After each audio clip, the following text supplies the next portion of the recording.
Kirsten, this film is inspired by actual events. Were you familiar with the story before taking on the role of Katie? I wasn't actually. I think it happened, her death happened in '82, and that was the year I was born, and yeah, I didn't really know anything about this case. And it's kind of terrible because, you know, this family is so wealthy that, you know, they kind of just brushed everything under the rug. So even the things later were kind of not talked about when he was, you know, when he killed that man in Galveston, Texas. He chopped up his body and got away, having it be self-defense. So it's kind of like a story that just keeps getting hushed in a way. Did you start playing detective and start formulating your own theories?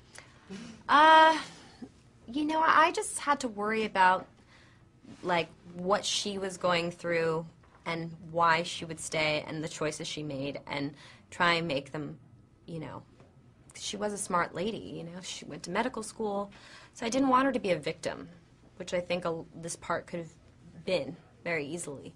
So that's what that was my detective work, as you would say. Speaking of which, your character is smart and beautiful, and I think a lot of women would say, why doesn't she just get out of that abusive relationship? So did you have a new perspective after playing this character? You know, I understood why she stayed in this relationship. They were really in love, and then he was going through a difficult time. She took care of him, and some of the decisions she made, I think she made for herself, too. And, like, you could say he made her get an abortion, but I think also she was like, oh, this man cannot take care of a child. And, like, it's a time, too, where, you know, it was a little bit more difficult. She didn't come from, you know, a lot of money, and then she tried to go to medical school. So I think her decisions, yes, but this man was like crazy making, and when you're in an emotional abusive relationship, you can't always see like what's, you know, reality. There's going to be a new Spider-Man franchise. Would you be up to doing a cameo if asked?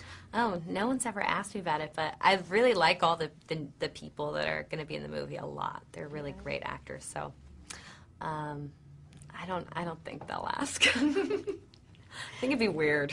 What projects are you working on next? I just did a film with Lars von Trier in Sweden called Melancholia, and then I have a movie with Jim Sturgis coming out called Upside Down, and then I'm going to film On the Road next.